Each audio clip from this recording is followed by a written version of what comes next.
put myself on mute, Okay, so good. not anymore.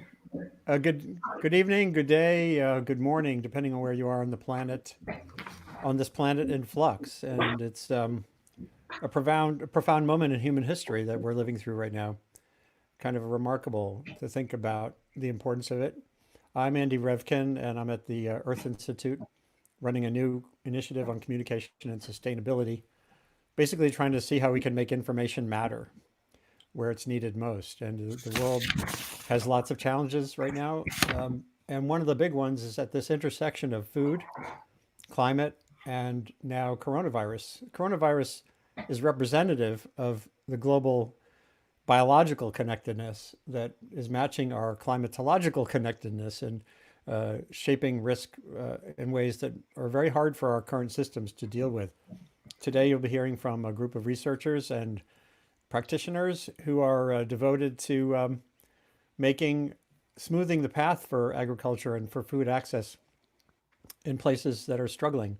This is being done significantly through Columbia University's world projects. One of the first ones, the first one, I think, is on adapting agriculture to climate today for tomorrow, meaning we face vulnerabilities even in today's climate, let alone tomorrow's.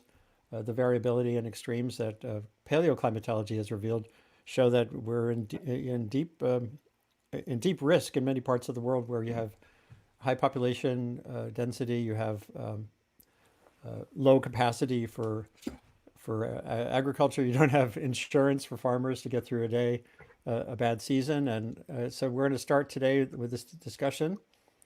I'm going to introduce the panel and we'll get going. It's great to have you all here from Guatemala, from Senegal, and from the Hudson River Valley in New York area.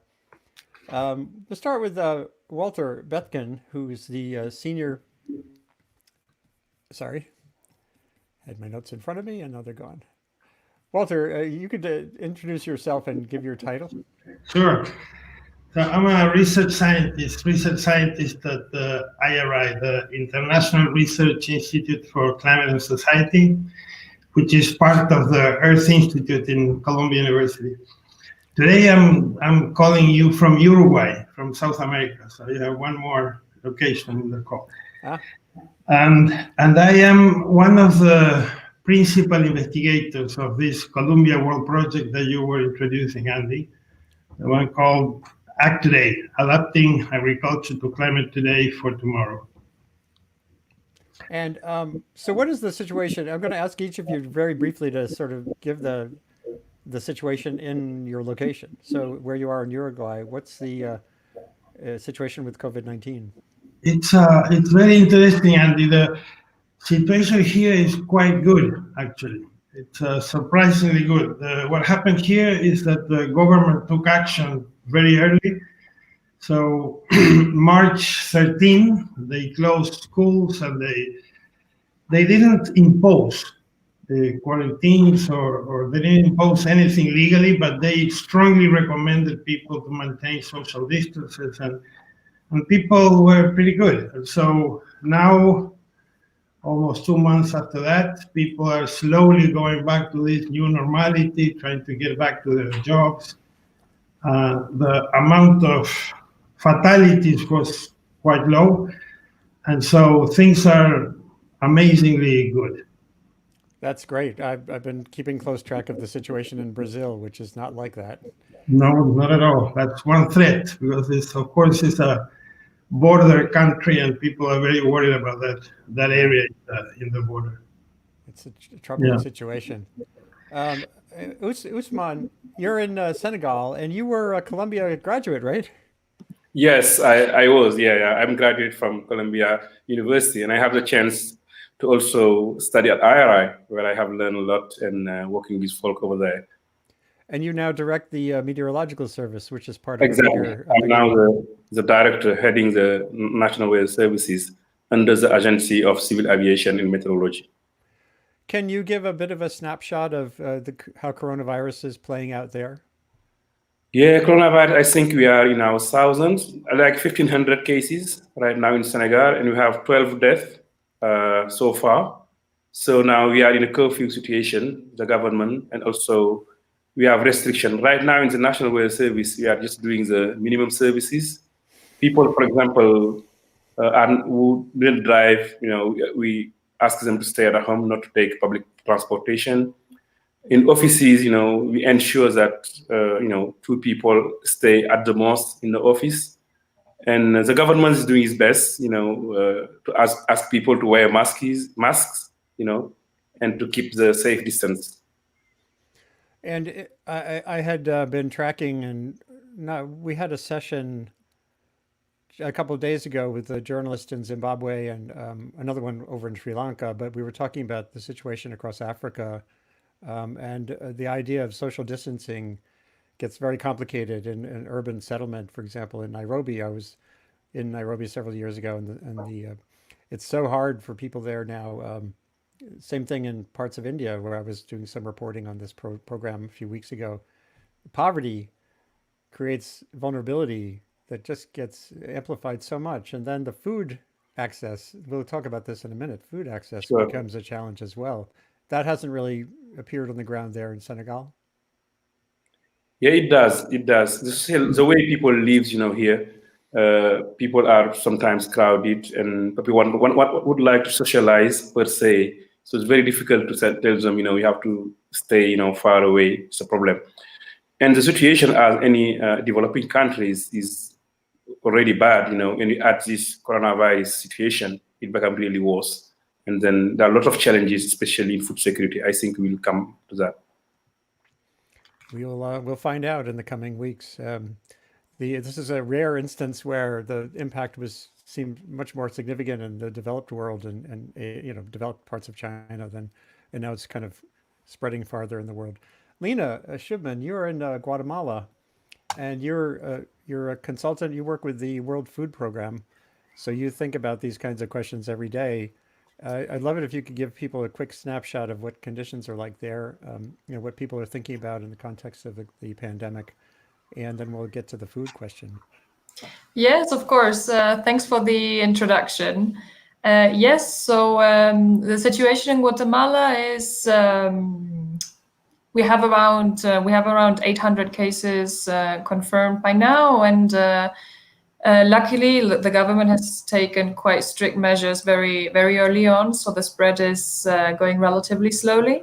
But at the same time, we are starting to feel the impact of all the measures that the government has taken. So as the World Food Program, we're at the forefront of tackling the issues related to food insecurity that all this coronavirus and all the implications have caused. Yeah. So Michael Puma, you're here where I am in the Hudson River Valley, New York area. Describe your situation briefly, and then we'll get to a lot of the thinking you've been doing. You're intensely involved right now with this question of integrating pandemic risk with climate risk. And so but where are you in the world, and how are things going? Yeah, well, I'm in Fort Lee, New Jersey, right across from Manhattan. So, I think that obviously the situation here is relatively stable, but I think it's just in seeing our neighbors and friends who work in sort of the business sector, the small businesses, and sort of the impacts on them. And obviously there's stability now, but there's concern in the longer run for their employment. So I was just seeing that situation. But I think one of the main interests, and I guess this is the challenge in the developed world, but you asked the question of how other countries with less resources can deal with it, is stability of the food supply chains. And so I think it's really an open question of how the U.S. food supply chains will react to the situation, and what are sort of the weak points that we need to be concerned about. So that's one level that we're interested in analyzing, and then the other level is sort of the global dimension, where countries are making decisions given the market circumstances for especially the globally traded commodities, maize, wheat, rice, and soy. So, I mean, these are some of the interesting questions where you have two levels, where you're interested in sort of that global level picture, but then you're also interested in the supply chains and how, where are the vulnerabilities and how that impacts livelihoods. So yeah. So that's, Yeah, and I thought we'd start at the global scale. And Michael, if you could stay in the foreground here for a second, I'm going to show this paper you had recently that showed that a lot of us have this hope and dream, and locavore. The word locavore is all about eating locally, supporting your regional farms, and it really does work in some ways, but it's very limited when you look at the global scale. Most people really now are reliant deeply on the global food system. It is a global system. In our refrigerator right now, I guarantee you the blueberries that are there did not come yet from New Jersey. They came from somewhere else. So could you just talk about that global nature of the connectedness in our food system briefly? yeah, I mean, I think as we've seen, trade has expanded as the world has become more globalized, and I mean, there's good and bad to the expansion of trade, and I think it's really an issue of striking a balance. I mean, I think we do want to get away from it's either just local or being totally reliant upon trade for your food supply. So I think our challenge is to identify, given your circumstances, whether you're in New York or Senegal or Guatemala or Uruguay, wherever your location, whatever your country or your region's circumstance, what is the right balance? You don't want to go to sort of that level where you're completely self-sufficient and you have no reliance on the rest of the world, because the flip side of that is then you're vulnerable to local climate extremes or any other type of local natural disaster. So just not having trade makes you vulnerable to a different set of concerns. So it's about striking a balance, and we were just doing these basic estimate to see what the situation was in this paper. And it's basically not more than a third of the world that really has the capacity to be fully local, essentially. Yeah, right? Yeah. I mean, that was the finding, and there's been other recent studies sort of highlighting the importance of international trade for having a sufficient supply of nutrients for your population. So many regions of the world, if you want to have a robust supply of food nutrients, it's generally preferable to have multiple sources for your food supply, international sources. I mean. And I assume, again, while here we've seen how the coronavirus, the global links we all have now through transportation and everything, have created that capacity for that virus to move it from November, December in China to basically last month. The big news was that in the Amazon, Yanomami Indians were already getting sick and dying from this virus that started completely the other side of the world. So we're totally connected biologically that way. And that's a vulnerability. Same thing for things like wheat rust, by the way, in the food system. But we're also, that can buffer our brittleness, having, as you were saying, having the basic commodities being able to move around. Walter, can you describe your approach in the science here? What your main focus has been and what you're thinking about right now? And we're going to zoom into more of the local and regional questions too.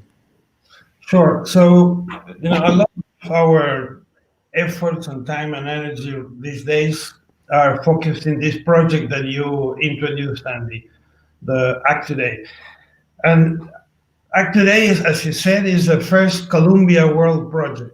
And these ideas of Columbia World Project came directly from the president of the university.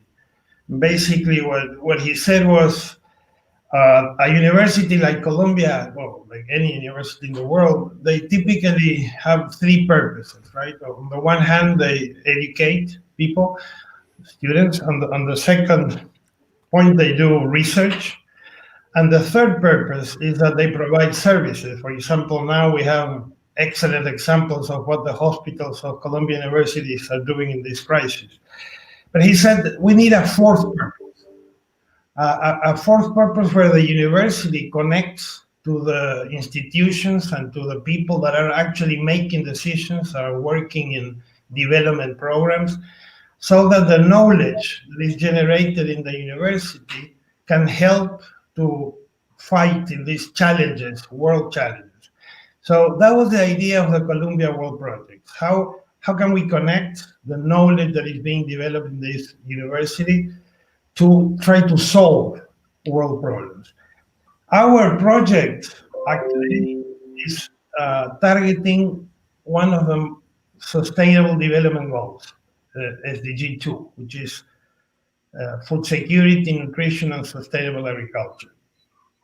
And the premise of the project is that if the governments, the international organizations like WFP, for example, FAO, the UN system in general, World Bank, the regional development banks, if those organizations, including national governments, start embedding good climate information in the decisions, in the national plans, in the international development programs, those actions will be more effective. And until very recently, climate was considered like, like the God's will. Whatever, this year we're going to get a good season, next year it's going to be a bad season. What we are saying is, of course, we cannot change the climate, the weather that food system will get, but what we can do is provide information to manage better the risks associated with weather. And one of the things, Andy, that I believe that we are learning in this crisis of the COVID-19 is that governments and international agencies, they're using science to make decisions. If you think about it, a lot of the planning, a lot of the actual decisions that are going on now are based on models, are based on epidemiological models that are saying we have to flatten the curve. And so it's a very good example, a very, critical example of how science, which is what is behind those models, can actually inform concrete decisions and concrete plans. In our case, the premise is the same. If we can ensure that the national governments in the countries where we're working, and most importantly, the international agencies that are working with millions of people around the world, can start using the best possible climate information, their action, their plans will be better. So that's ACToday in a nutshell. And the question now is, and I was talking with Michael about this maybe a week ago, what needs to happen to integrate into the models some of the disruptions that you get from pandemic secondary effects, meaning labor, when you have meat plants shutting down, that's in North America, at least in the United States, but there's all kinds of pinch points in the food system in any country, whether it's markets and in urban settlements or whatever, where suddenly this creates a new variable and I wonder, has that been integrated into how we think about the thing about famine risk? There's this fuse.net, FEWS.net modeling project. Is everyone there scrambling now to sort of add a new factor, or were these things already integrated into how people are thinking about food risk? Maybe, Michael, do you have a quick thought on that before we get to Lena and then Usman?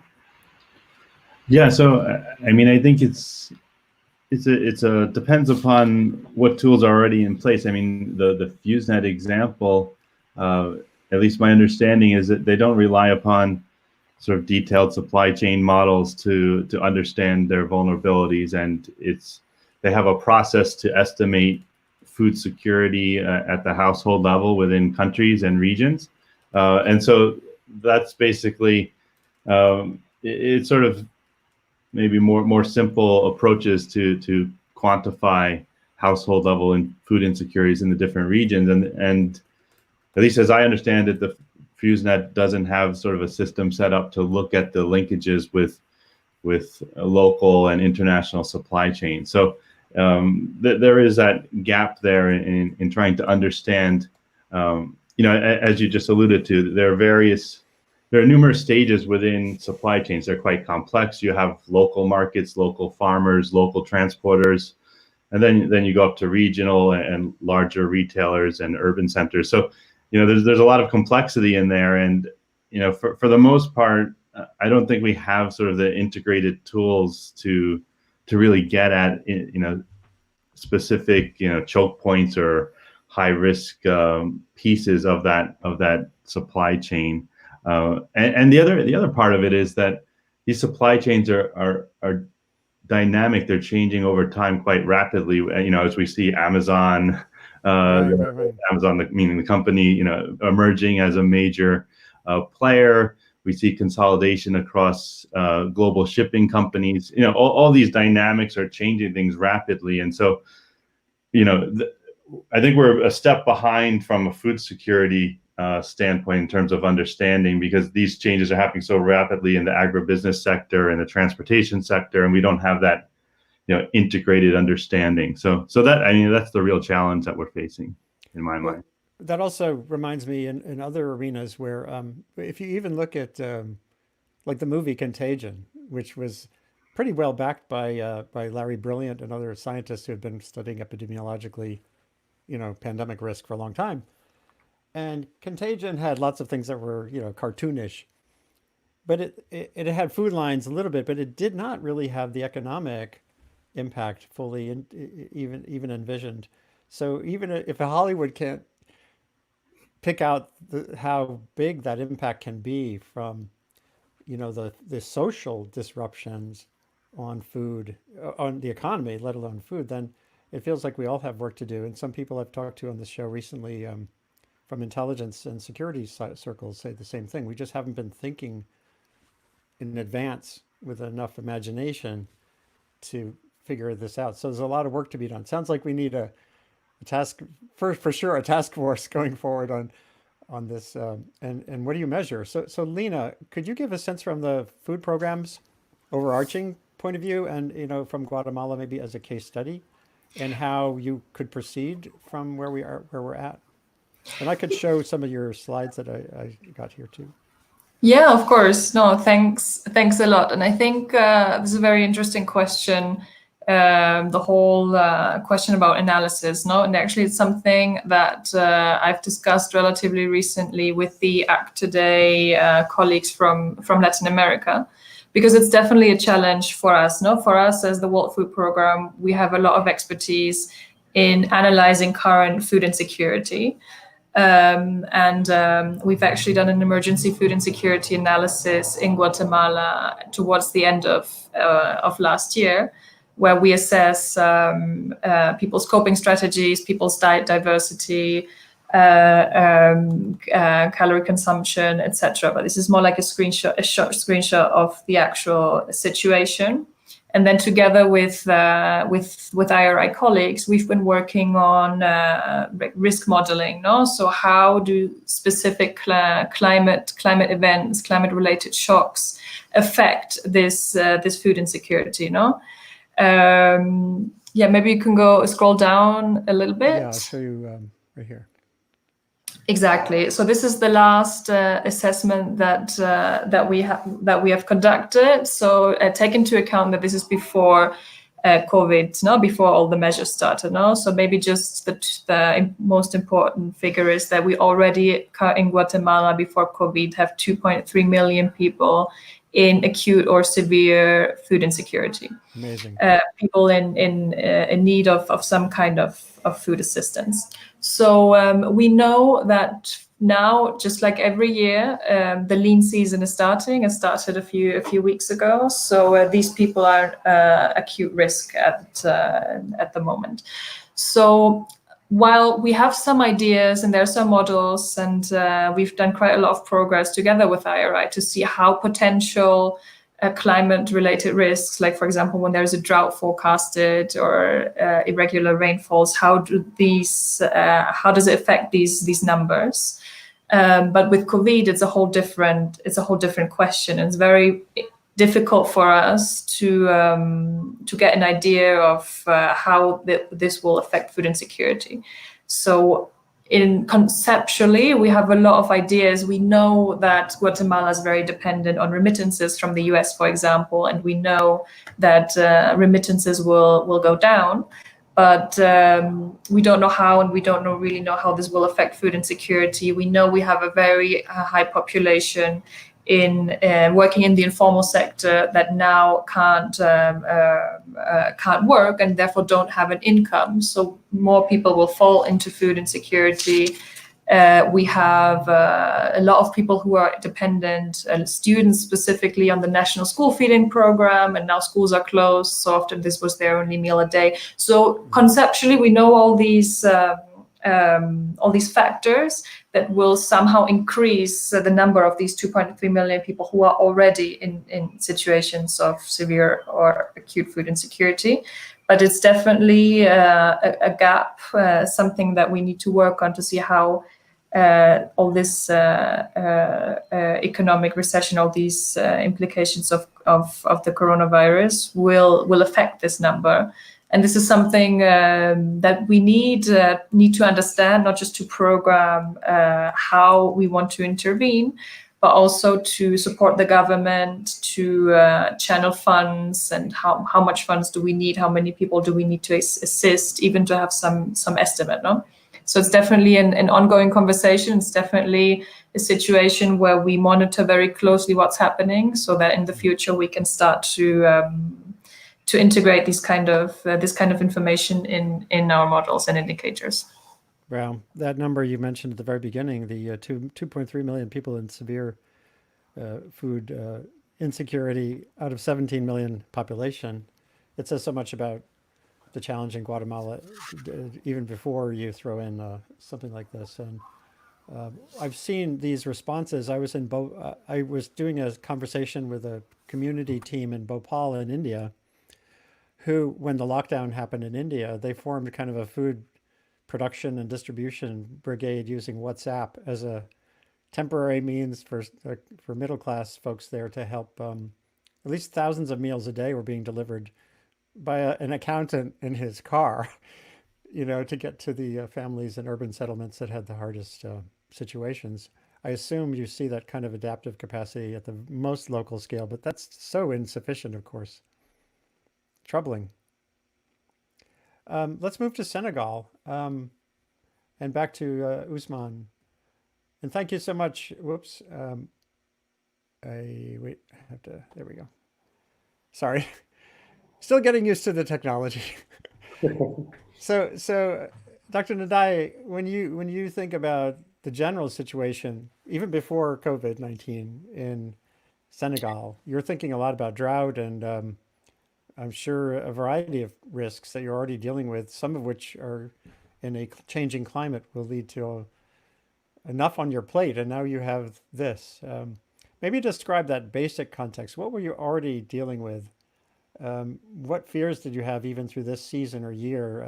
It's sort of an in-between-ish El Nino pattern. I don't know what other big factors you're constantly worried about there. All right, yeah, you're right. What's about we call the Sahel region?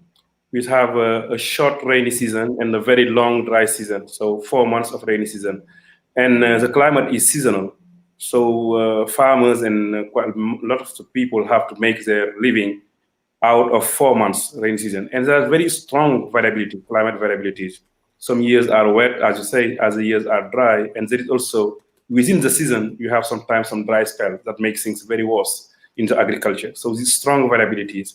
So that's why, knowing that, we show that one tool is really to have a climate focus, climate information ahead of time to allow people, poor farmers, to get better prepared for the season.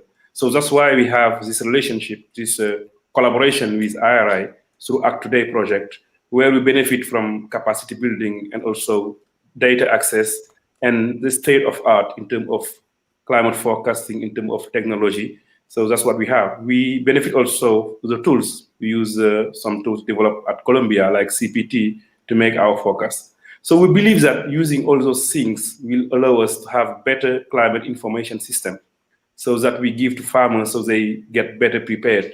So usually what we do in general, before the rainy season, we issue what we call a seasonal forecasting that give an outlook of how the season would be. Going to be dry, wet, or normal year. So this year, for example, we are in a transition, as you said. We are just coming from El Nino. Hopefully, we are going through the La Nina phase. But another indicator for here in West Africa is how the Atlantic dipole is shaped, how the sea surface temperature in the north and the south are shaped. And we have hopefully a very good shape going at favorable for the monsoon. This is what we consider the rainfall. So most of the population live out of agriculture, so are food dependent. And also our agriculture is rain fed. So any variation, strong variation in the climate will impact, the production of food. So that's what we have. So we are living in this strong climate variability.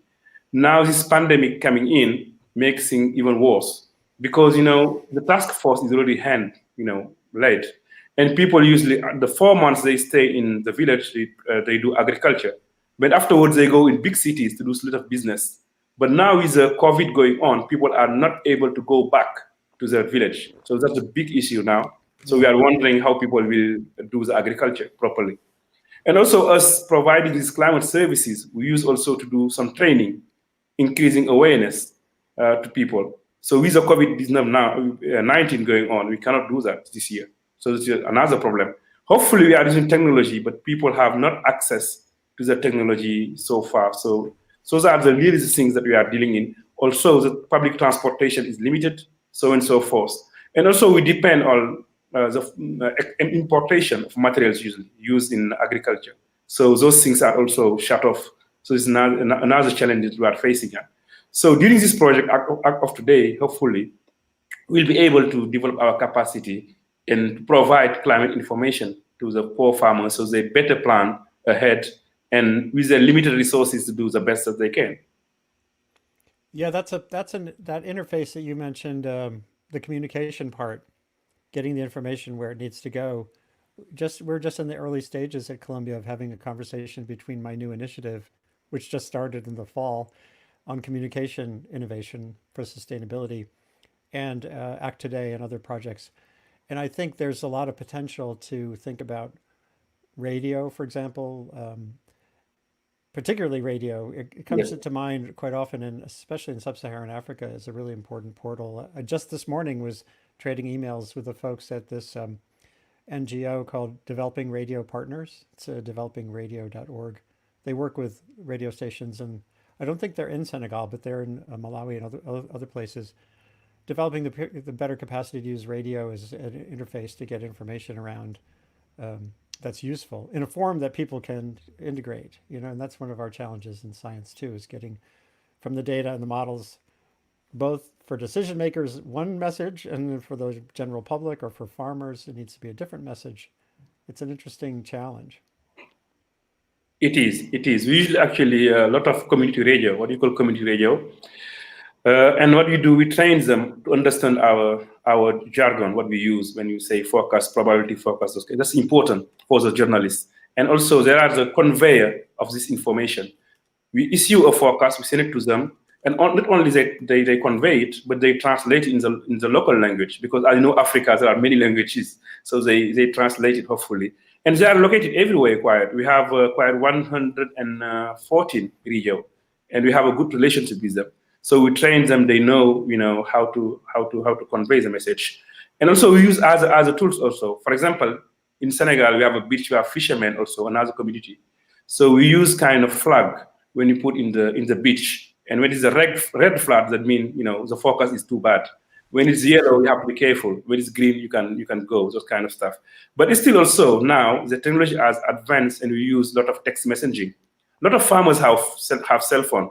So we develop an early warning system when we send text messaging to farmers, so they can get it. So information is a big challenge because you need to get the information where it needs to be, and it's challenging, but we work onto it. Yeah, and actually, let me swing back to Walter and maybe Michael a little bit on this, the high level question.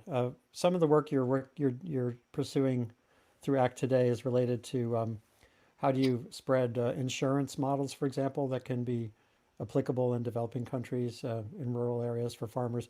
When I think about, I wrote about this years ago, crop insurance seems boring, but it's a really important adaptation and resilience strategy for any agricultural community to be able to get through a bad year. So when you think about talking to insurance companies or talking to regulators and How important is that part of the communication question, as you know, from your standpoint? Maybe Walter first. Yeah, so I would say in general, this issue of communication of course, is critical. But I will go even one step further. The a couple of decades ago, when different sciences were trying to inform socioeconomic problems, there was a very naive, you know, premise, which is if I can produce good science that I know is useful, then society will pick up that science and will incorporate it in the decisions. And of course, that premise didn't work. So if there is something that institutions like the IRI have been learning, is that we need to start from understanding the decision systems in the users that we're trying to work with. So, that premise of if we provide good information, then the society will pick up that information is completely wrong. And so a big part of the work in the general area of climate risk management is understanding where the climate information fits. Sometimes it doesn't fit at all. Sometimes it's critical. And the example that you mentioned, the insurance, is a very good one. And the concept of insurance in the developing world, especially for the poorest farmers, is different from the traditional concept of insurance in the developed world. In the developed world, you have an insurance program to cover your losses, right? You have a car insurance, so that if somebody hits you, you can get money to fix your car. That is not the main philosophy behind the insurance for the poor farmers of the world. The issue that we are trying to approach there is, I would say most farmers, even the poorest, smallest farmers in the world, they know that using good seeds is better than using bad seeds. They know that using fertilizer when they need them is better than not using fertilizer.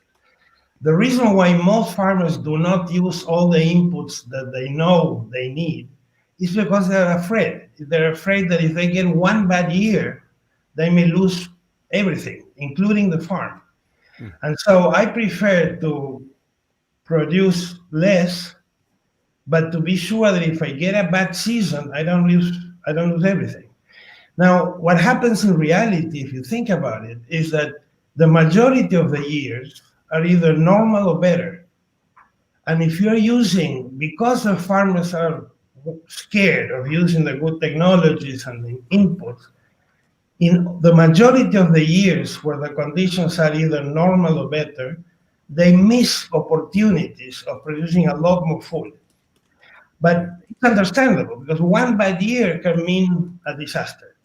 So that's what the insurance does for the small farmers. We and other institutions work in index insurance, in insurance products, that what they do, they're not focused in repaying damages in the crops. They're focused in ensuring that farmers can use the technologies that they need to have good yields and sleep in peace. Because in the worst case, the insurance will cover the costs of the inputs that they use. And the truth is that the success of this type of insurance, the main factor affecting the success of those insurance policies is good climate information, so that you can assess as accurate as possible what are the climate-related risks of these farmers. So that's a very good example of, yes, the climate science is very important for the agricultural production system, but not just producing information of what is the rainfall that is expected or what is the frost season expected. No, it's translating that climate information into something that is directly usable by the farming community. For example, an insurance policy. Is that concept? It was interesting. That's really a fundamentally richer conception of the whole concept of insurance, to be insuring productivity in good years as much as you're insuring against the loss in bad. But when I think about as you said, at least the northern or western model of insurance is really just one side of that. Is the insurance industry more broadly embracing that concept? There's an example I'll take from public health in a minute, but what do you think about that? Is this like, So, is this still an outlier position? Is this novelty, or is this something that's well established? so I think, Andy, the reality is that in the rich countries, they can have traditional insurance. And the reason they can do it is because traditional insurance, agricultural insurance, is extremely expensive.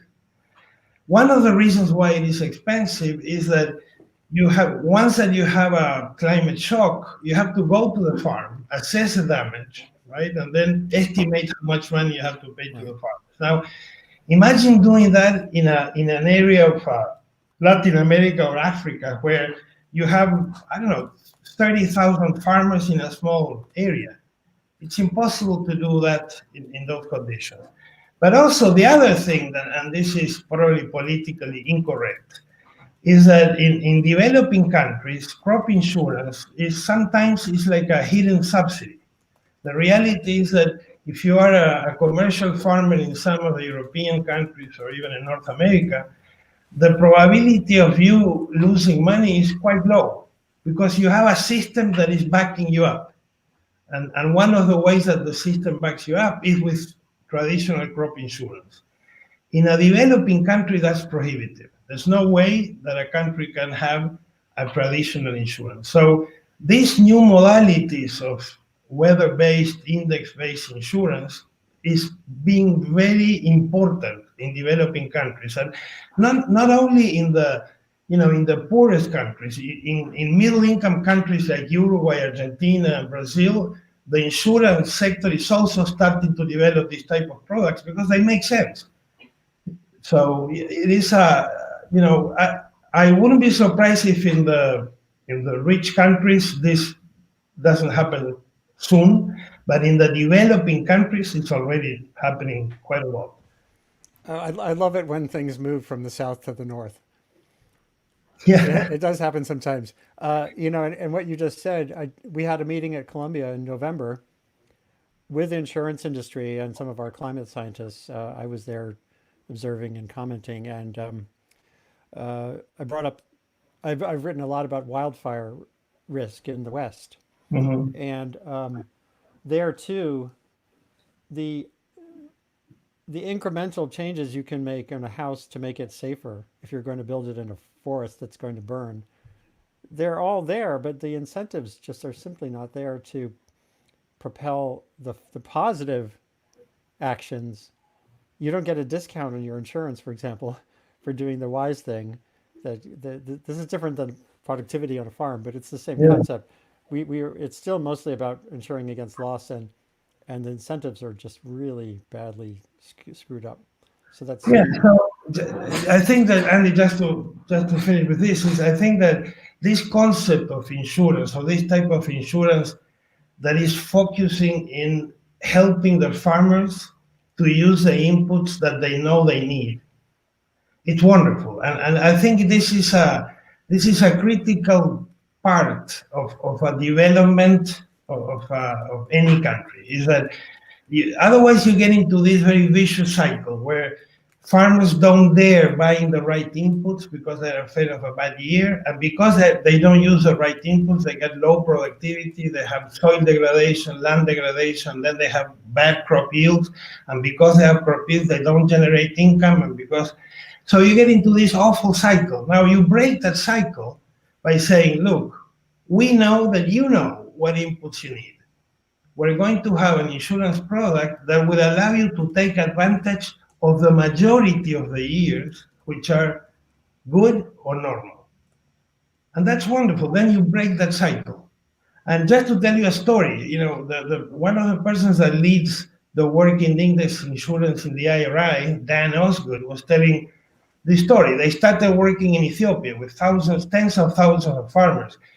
And there was 2 or 3 years where the seasons were pretty good. And so Dan was worried because they would say, well, the first conclusion that the farmers will get is that they don't need an insurance because they're getting all these good yields anyway. So he checked with people in the villages where he was working, and I remember one answer from a lady, from a woman farmer there, who said, "No, we're extremely happy with insurance. Now I can sleep every night. Wow. Without the insurance, I'm always worried about what's going to happen the next month. I'm going to be able to harvest enough food for my family. Now I sleep tight." So it's a wonderful concept of insurance. Well, it strikes me as something we can focus in on another session about. I'd like to do more on that. It's a really interesting example, and I haven't yet met Dan. Yeah. That's great. Getting back to this weird year, which is, this is not the last pandemic. It's the first pandemic of the 21st century, but not the last. Given the realities of the connectedness, the realities of human biological interfaces in places like Asia.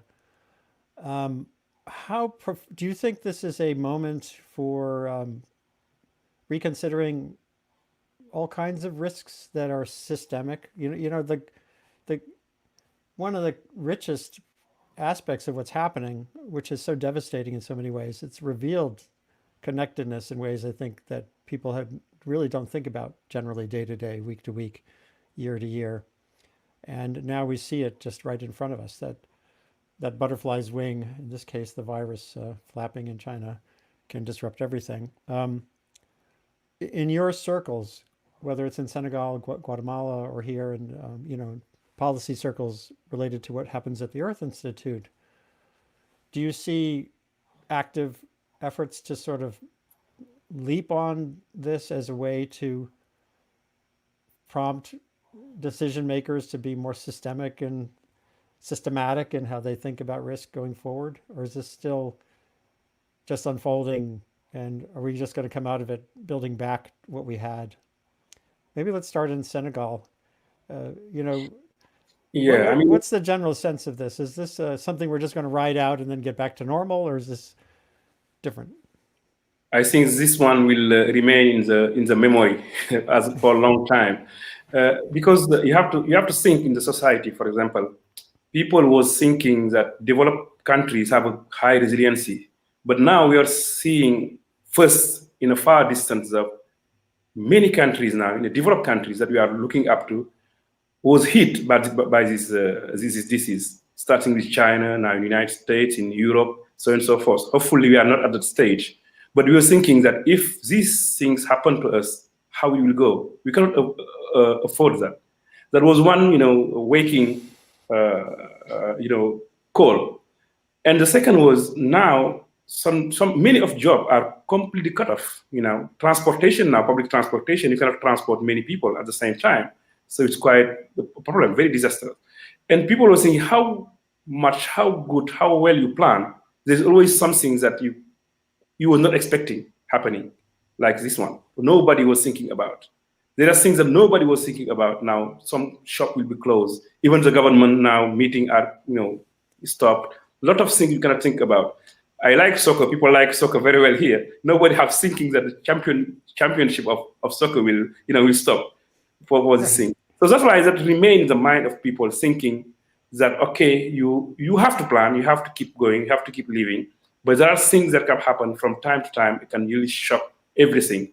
And now you have to think as community now, because you are not alone. It's not you only, because everybody is watching the others now. Because if you get the disease, you can pass it on to other people. So it's really a community effort that need to be created and help. And people are getting now more organized and thinking of that one. If you talk about the food chain now, talk about food security, it's already affected now. People are affected now how to transport seeds, how to get seeds along. Those questions are really raised now. And even now we are talking about seasonal forecasting. This year hopefully is good. We are expecting to have a good seasonal forecasting. But people are, even though we have good seasonal forecasting, but a lot of things are lacking now due to this disease. So I think it's a really wake-up call, and people are thinking differently in many ways. And this always gets complicated at the local level because of depending on what the circumstances are in a particular country. If you're in an election year like we are here, and a friend, several places in sub-Saharan Africa, there are elections underway this year too, where you have this political fights that can distract us from these bigger transitions. So it's a challenging time. So at Columbia, both Michael and Walter, I know the universities are going through this existential rearrangement, and but I still often think, are we just using webcasts and the like as a patchwork to get through this moment, or are we in thinking more grandly in the concepts of the Sustainable Development Goals, many of which are systemic? There's no fix. Are we finally going to get it? So I think I think we're learning a lot in this pandemic. In my case, Andy, I have been working in the last 15 years. I worked for Colombia for 15 years. In the last, I don't know, 10 years, I spent at least 50% of my time working from an office that we have here in Uruguay. So I'm very used to this virtual interaction with people. Now, for a long time, a lot of people, and curiously, the younger people used to tell me, Walter, it's not the same. You have to be here. I need to talk to you in person. It's not the same when you have the Well, now we are realizing that it can be the same. It can be the same if we, if that's what we have to do, we can do it. And I'm just surprised of how many, interactions we're having at many different levels with university colleagues, with government, members, with members of like Lina from international organizations, actually are being a lot more effective and a lot more efficient. We don't have to travel all the way to Guatemala to talk to Lina. I can speak for 2 hours with Lina and solve a lot of problems. So that's one issue. One of the things that we are learning is that I hope that we still need the personal contact, the personal interaction, but we are also learning that there's a lot of things that we can do virtually. The other thing that I want to stress, I said it at the beginning, but I really want to stress it again, is the other thing that we are learning is, if you think about it, there are a lot of very important decisions that are being made around the world, developed and developing countries, that are based on some very abstract thing, which is the result of a model, the result of an epidemiological model. Now, think about it. Think how many times we heard before, oh, you guys are too conceptual, or you guys are too theoretical. You guys come with all these tools that you have to go into the field and get your hands dirty and don't come with this model. Well, turns out that the government, the institutions that are paying attention to that type of models are making good decisions. And so will we finally learn that it makes sense to use climate knowledge, integrate it into tools that are useful, not just publish in a peer-reviewed journal. No, work in science, improve the knowledge, and then translate that into something that is actionable, something that informs decisions, something that informs the government in Uruguay to say, okay, guys, this month you can start going out little by little. Or in Spain, quarantine for a whole month. And that is based on the outputs of a model. It's really amazing. Now, it's a model that has a lot of science behind. But that's another important lesson. Yes, the scientific community can inform actual, practical, important decisions and plans. And what's also interesting, just to build on what you said, is that what we're seeing is it's all very iterative as well. These models are evolving in real time. Info data, data is still a fundamental underpinning going into the models, and you're seeing, some countries are less accepting of that. The politics can again, in this country, sadly, people have been yelling from different vantage points that the model was too conservative, that the London model was way too scary, it was too hot, and then they adjusted the IHME model, and now it's looking worse. But they have overall, as you say, they have been a real-time guide you have governors day by day Yeah. integrating data into their decisions. So maybe that's one of the big lessons here. Michael, I was going to ask you too, whether, at the high scale, what do you think is happening here? Yeah, I mean, I think it's some really interesting points, and to the point that this is sort of a watershed moment. I agree with that, and then Walter also made a point about the link between science and how that it's not enough just to have the science out there, that you need some real interactions to affect policy. And I think both of these points come together in the question, well, what do we learn from this event in terms of systemic risk and risk in these complex systems? And I think there's some concern in the sense that we need to make sure that the lessons learned are the appropriate ones, because there is a risk that there'll be sort of a reactionary sort of approach to the situation, meaning that maybe countries will be more protective or sort of look at your own interest and not look at the broader picture. So I think what we need moving forward is to make sure that we have the proper understanding. What are the real appropriate lessons learned from this, that we have a very interconnected world, which represents that there are threats associated with that. But on the flip side, it's important to have an interconnected world. So I think what we want to see moving forward is that interaction between the scientists, the economists on the academic side, and those in the business world and those in the policy world. And really, I mean, we need that sort of working together. So obviously we don't expect a business to be looking at food security for a country. That's not their charge. That's not what they're about. They're about ensuring their business is sound and they make a profit. So we can't expect them to be looking at the broader food security picture. On the flip side, we could have academics who are knowledgeable about food security issues, but they don't have the real detailed knowledge of how the business sector works. And so what I hope to see, emerging from this is opportunities or efforts to try and bring together, those sets of experts to have the better policies. But we need sort of proactive efforts to make that happen. So I think that's what we're tasked with in the next, months and year to see if we can establish some efforts while the iron's hot. Like, this is a time to make the effort to see that we have these concerted efforts bring together businesses, policymakers, and academics. So that's what I hope emerges from this situation. And I have to note a comment that came in from Muriel Strand saying, inducing the political will to implement model of advisable policies isn't always easy.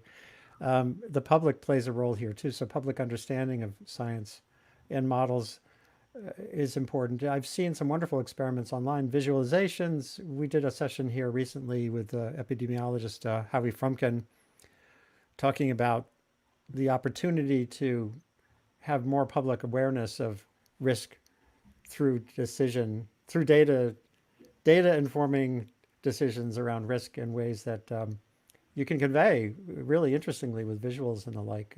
And actually, as we heard from Usman in Senegal, the red flag, the green flag, there's many variants of that online now that can be useful. Muriel had one other question I wanted to pose to you, which was really important.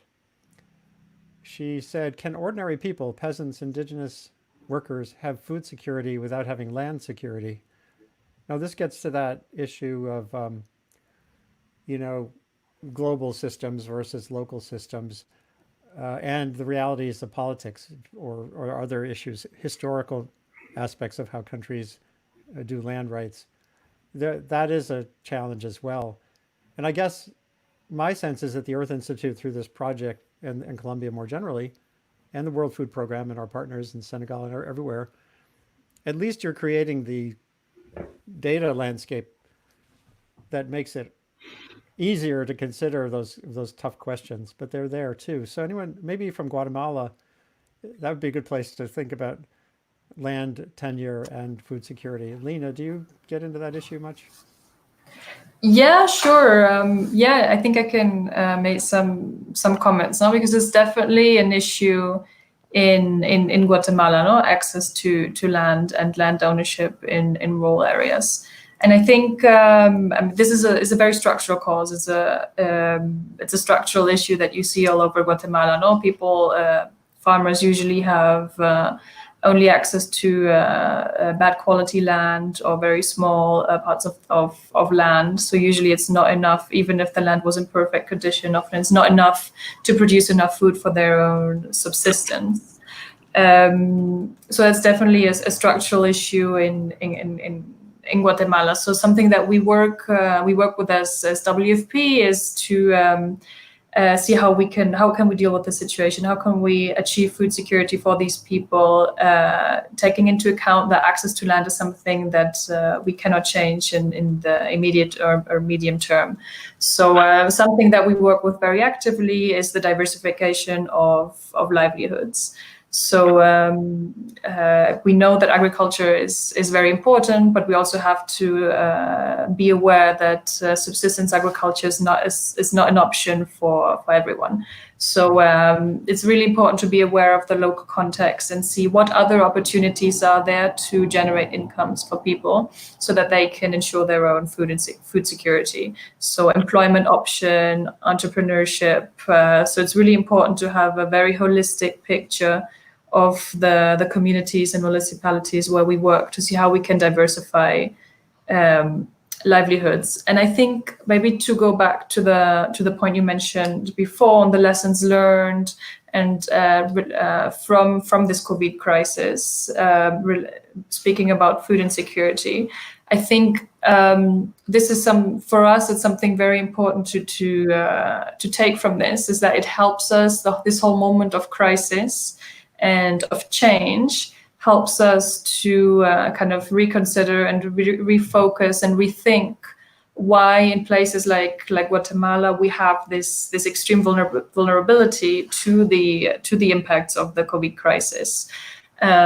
Because often in political discourse, and there was this comment about the lack of political will, often root causes such as the lack of access to land or poor social protection programs, very low coverage of any kind of social program, lack of access to education, health services. These are very structural root causes that are responsible for food insecurity, but which are often it's difficult to put the spotlight, because it's a very political discourse. It's very politicized usually, so it's very difficult to put the spotlight on these issues and to really advocate for programs and policies that tackle these root causes. However, now because of the COVID crisis, we see this extreme vulnerability of countries like Guatemala to the implications, to the lockdown and to the quarantine, because people are losing their livelihoods. So it's really a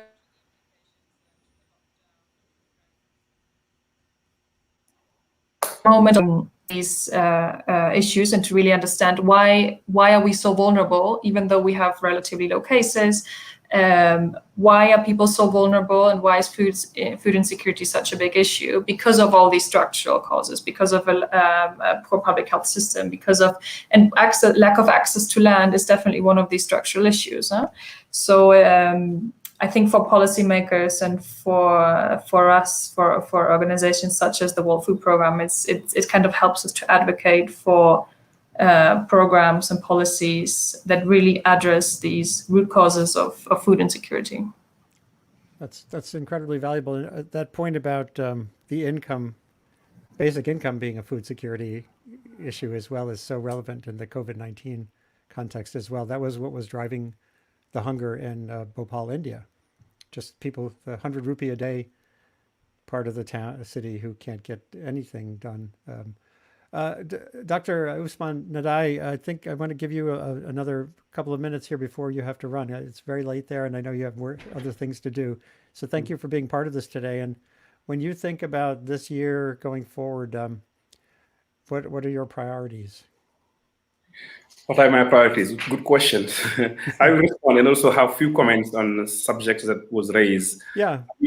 My priorities is to provide better climate services, better seasonal forecasting, ensure that we are going forward. And on that, I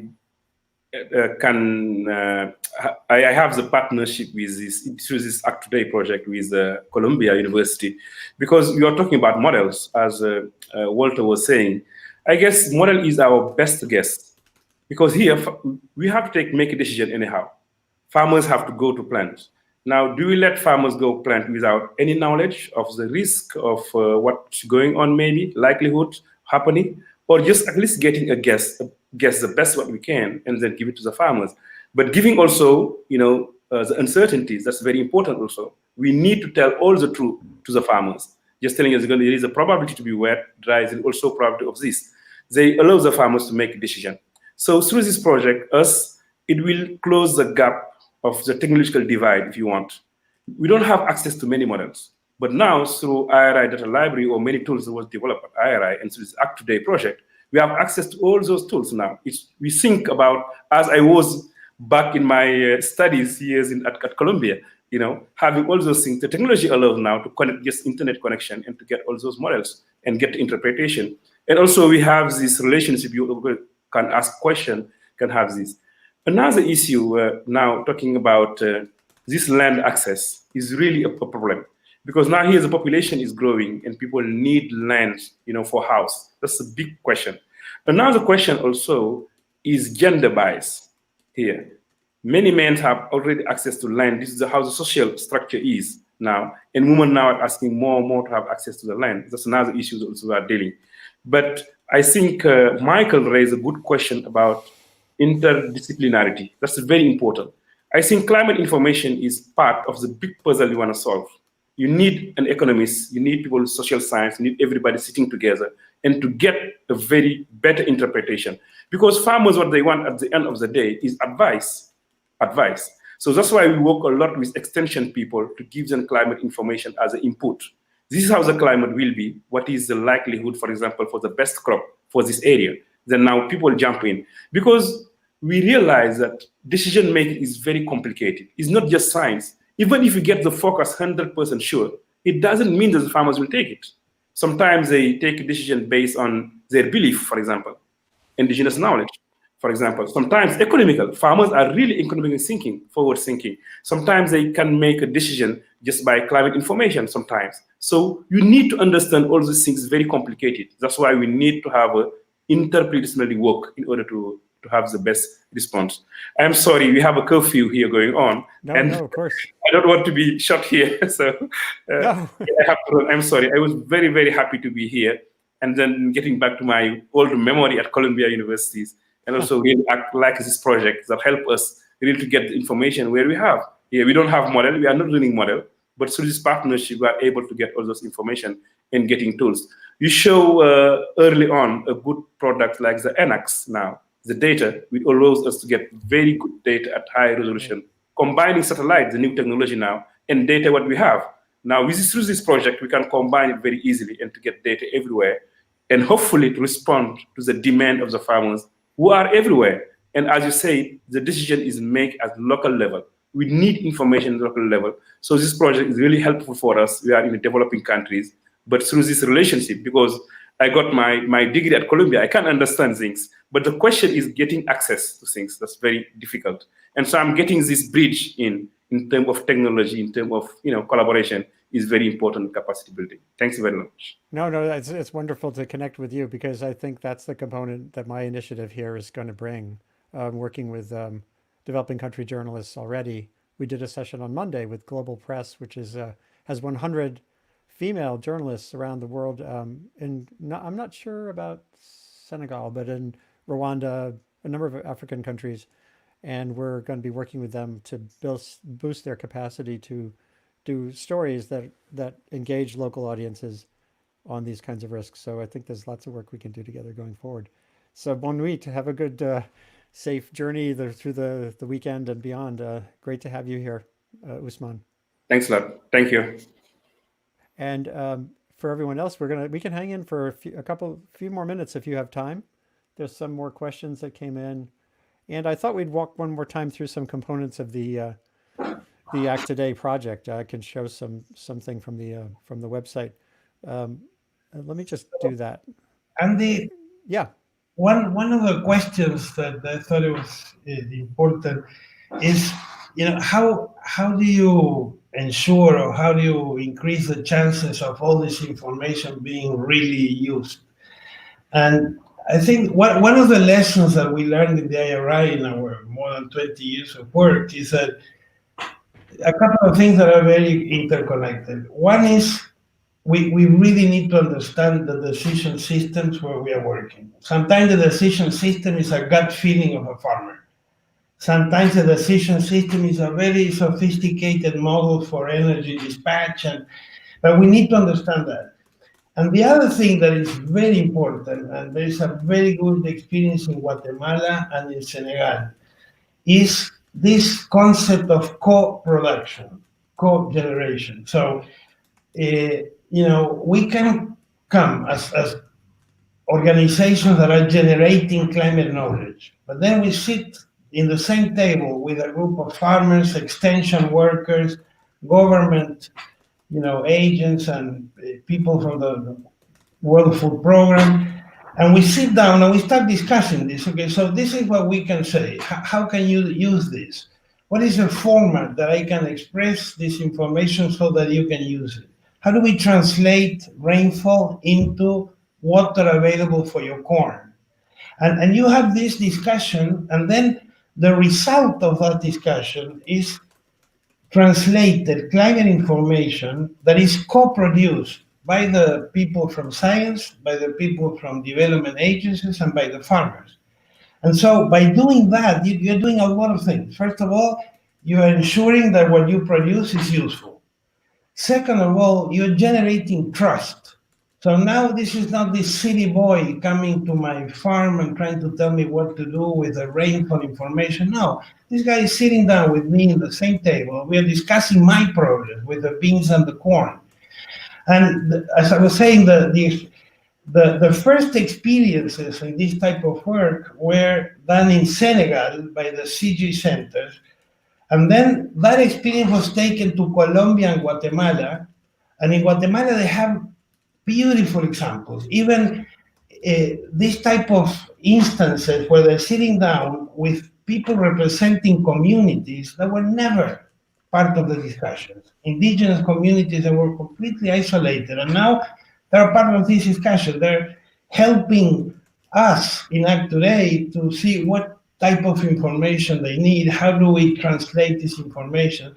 And so, as I said, some of the best examples in the world are in Guatemala, Colombia, Senegal, and in some other countries. That model, that extended, sustained engagement with the community I've seen this in so many instances. At the meeting we had on managed retreat on sea level rise and community change, the most exciting sessions were on exactly the same thing. The communities that were most responsive, that were most apt to think about how to change their zoning or planning in the context of sea level rise were the ones where there was a consensus institute that was there to facilitate the knowledge exchange. And it was never one meeting. That was the other thing. It has to be a sustained conversation over time, because that's where you get that iteration and someone gets a good idea. And they talked especially about the trust factor. That's a key part. And there's another, the American Geophysical Union has something which I talk about a lot as a great model. It's the Thriving Earth Exchange, which is essentially they created maybe 5 or 6 years ago as a way to match. It's like Match.com. It's not like Tinder. To connect expertise with communities struggling with challenges. And they've done sessions internationally and in the United States, but they've only done 100 in 5 years. So scale is a big question here too. How do we scale this? And I think that takes me back to what Usman was saying about radio and mass media that can help be part of the interface. But that means the media has to change too, because it's not the reporter just telling a story and going home and having supper. It's a different media model as well. So these are all things that we need to work on together as a community across Andy, the other way to upscale these results is working with people like Lena, right? So, I don't remember the numbers here, but I think that the World Food Program works like in 80 countries every year with 80 million people or something like that. So by working with the WFP in ACToday, what we are trying to do is to embed this culture in the way that WFP is also working. So by doing that, you're suddenly talking to 80 million people. And so that's the other great model of that. That is why it is so important for us to work with people like Lena, to work with the WFP, with FAO, with the World Bank, with the USAID. So that's a guarantee that this type of work will upscale, will reach the whole world. Great. So any last thoughts? We're just going to make a quick round here for last ideas before we go back to work. Lena, you were going to mention something else about insurance in Guatemala too, but if you have a last couple of thoughts about next steps, like is there anything I can do for you in the next week or two or this year, or what's your ask to the world to help have a better outcome? And what are you thinking about through this coming week, through the year? Yeah, I mean, maybe picking up on what Walter was saying. No, I mean, for us as well, it's a very important cooperation with IRI. No, because we are based in the field. We operate in over 80 countries, and we have projects that we implement at field level. No, to assist both the government to implement better programs, but also to directly assist the most vulnerable people exposed to food insecurity. No, and for us, it's a very important link with scientific institutions, especially when we talk about changing climate variability and change, and how do we support people to adapt to these changes. No, so this link between policy making and science is very important for us as well. No, and I mean, my point about insurance is just very brief to just to mention a bit more concretely what we work on in Guatemala, and what the cooperation between WFP and IRI looks like in a country like Guatemala. No, because I mean, we have several areas that we work on where we complement each other very well. No, all in the framework of climate services to assist the most vulnerable. So we are designing an index-based microinsurance product, for example, and it's one of the aspects where you can see very well how this cooperation works. No, because you need the whole climate modeling, you need the scientific expertise to design products that are locally relevant, but at the same time commercially viable. So this is definitely a very important expertise, but at the same time, you need people with experience in the field who understand very well the context of how do people perceive risks, why do people don't have access to financial services, how can we communicate insurance in a way that it seems relevant to them, how can payouts be made for people who do not have bank accounts, etc. So this was just a brief example to show a bit more concretely how this cooperation works. No. And maybe on the last point, what Walter was mentioning about climate services, about the generation of relevant information, and this whole aspect of co-production, no?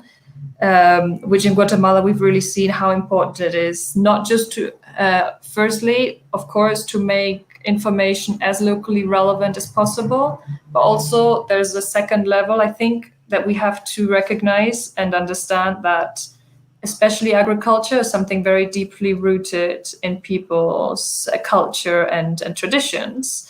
And the day that the family prepares the land and starts sowing, etc., there's a specific date for that. That's something very cultural. So now that the climate is changing, and if they get information that they should move it at this date 2 weeks ahead or 2 weeks before, whichever, it's very different to just to receive this information or to receive the information in a way to kind of co-produce this information so that these people actually change their behavior according to this information and become also kind of promoters of these behavior changes in their own communities. And that's the way that we can scale up this kind of approach. Because as Walter was saying, producing information is not enough, and this co-production is very hard to scale by international organizations such as we are. So what we really need is that people adopt these mechanisms and that they replicate them themselves. So. No, on that point, just thanks a lot for the talk, and good to have this exchange. And from our side as WFP, I think we hope to keep having these exchanges and this very constant and dynamic interactions with IRI, so that we really complement each other. The theory and the practice. No, that's great. And we should also think about doing another session like this in a month or so, and maybe including someone else who has a perspective or an expertise that might be useful, including a farmer. So we can think about that. We might have to have a translator handy, but there's ways to do that too. So Michael, I'm just going to show go back to the main report on ACToday, and just show that as we close things out here. So what's your, this report is really valuable, and it not just pretty graphics, but it does have this sense of the challenges and opportunities here. They're all laid out pretty well. Folks can come to just search for ACToday and Colombia and IRI, and they find it. So I guess there's a challenge 4 now, which is integrating coronavirus and pandemic risk more generally into this landscape. But going forward, what's your next steps that you're thinking about? We were talking about hunkering down on the modeling and, what I can do to help on the communication side to get people in the room to build a better picture of how this is going to play out in the next year or two. But what are you thinking?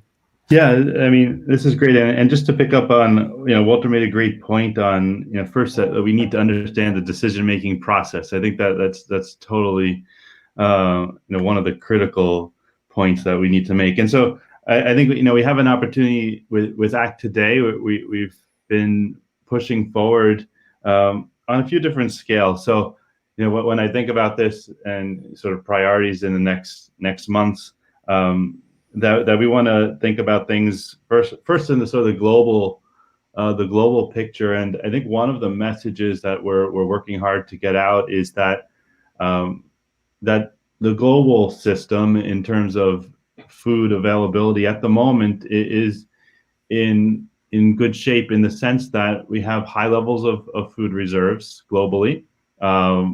Oil prices are low. And so, with just those two factors alone mean that it's preferable that countries don't sort of have reactionary policies that lead to sort of trade interventions, especially the major exporters, when they're not really necessary. I mean, you could make a case for a smaller country if there's certain circumstances that it might make sense. But by and large, I mean, I think the key message that we want to get out is not to have these sort of reactionary set of policies and that could undermine the system and sort of dynamics that we don't want to have to deal with. So that's one level. The next level is looking in more detail at vulnerabilities in individual countries, and that's where tremendous opportunity with ACToday comes in, because we've already been looking at these countries and trying to understand their food supply chains for some of them. And so I think there's an opportunity to have a better sense of what are the major challenges that we're worried about, and how we can improve decision making in those areas. I guess the last area that I think is also very important is understand the U.S. food system, and for multiple reasons. One of which is that the U.S. food system is very important for the global system, being a major exporter. And so from that perspective, it's important to make sure that the U.S. food system is stabilized so that we don't have sort of unintended consequences if the U.S. were to have reactionary policies. And so I think these are 3 levels that we'd like to make progress on. Just there was an article, I think it was in The Hill, mentioning what for the U.S. context, what are the concerns, and they mentioned outbreaks at food plants, so that could be generalized into outbreaks at any key infrastructure location. Seasonal workers. I mean, this is a key thing, and this is a key thing not just for the U.S. but globally, where you have, I think Lena mentioned about seasonal migrant workers, and also in the Senegal context where you have movement of people seasonally. Supply chain mismatches. Now, this is huge because, as we've seen in the U.S., that there's been waste in various states, dumping and culling of livestock when not necessary. And then lastly, the increase due to unemployment. So I think all these areas are we need to have on our radar. And I guess you could ask these same set of questions for countries around the world, individual countries around the world. So I'm hoping to sort of, if we can find ways to scale these efforts up, I think we'll be in good shape. But again, thanks for having us. I think this has been a great conversation, very, very fruitful. Well, I'll be doing more. This is just the first in what will be a series on food and coronavirus and climate and the general questions of sustainability. In fact, I'm going to be visiting a farm near us in the Hudson Valley where I can, from a distance, interview a local farmer who's adjusting to their markets being disrupted terribly, and the last thing they want to do is have wasted production. And I don't know a farmer on the planet who's happy about seeing piles of potatoes rotting, or cattle with no market, or milk being dumped. So it's in their great interest to be part of this conversation too. But just a quick point on that, because we had a conversation last week with another group, and a person that's heavily involved in food supply chains in the U.S., and he made a point that he views that the key problem is the cost of transport, and his perspective was, if we don't have the National Guard involved in overcoming some of these transportation costs, that we'll continue to see some of these food wastage scenarios. So I think it's, again, emphasizing we need the government to step up in this area. I've been taking notes the whole time, so I wouldn't mind hearing who that was and getting back in touch with them to get that point across more. So I close with a little bit of boilerplate. Thank you all, including Usman, for being with us today. From Walter from Uruguay, Michael Puma from New Jersey, and Lena from Guatemala, and me from the Hudson Valley. So Sustain What is an experiment. We started this on March 15th on a Sunday. I just turned on StreamYard and said, let's try this out. It's a global conversation identifying solutions to the complicated, shape-shifting, and epic challenges of humanity's great acceleration. A prime focus is making sense of and getting the most out of the planet's fast-forward information environment. It's the only Earth system changing faster than the actual environment. This webcast is produced by Columbia University's Earth Institute, where I'm building a new initiative on communication and sustainability. For the time being, these sessions will be focused mainly on mitigating the unfolding societal disruption and devastation wrought by COVID-19, but we'll dip into other subjects and solutions as the time offers. So thank you again for being with us, viewers, and please share this. It gets archived right away as a video on 4 different platforms, on LinkedIn, YouTube, Twitter, and Facebook. And tune in. Let's see, where are we? Oh, tomorrow. Now, Fridays, midday, we're always going to have a media roundtable. So some of the best journalists in the world are going to come together, as we have been, Friday, midday, noontime, to discuss the headlines of the week and get behind the headlines to the real stories, including looking ahead to next week, which seems like an eternity all the time. And on Sunday mornings, every Sunday morning from 10:30 to 12:30 Eastern time, this webcast becomes a quieter place, not for so much for ideas as for hearts and minds, souls. It's songs and stories swap Sunday. And then next week, there's a bunch more coming. So go to the Columbia University Earth Institute website earth.columbia.edu to find more. Thank you all for being with us, and have a good day and stay safe.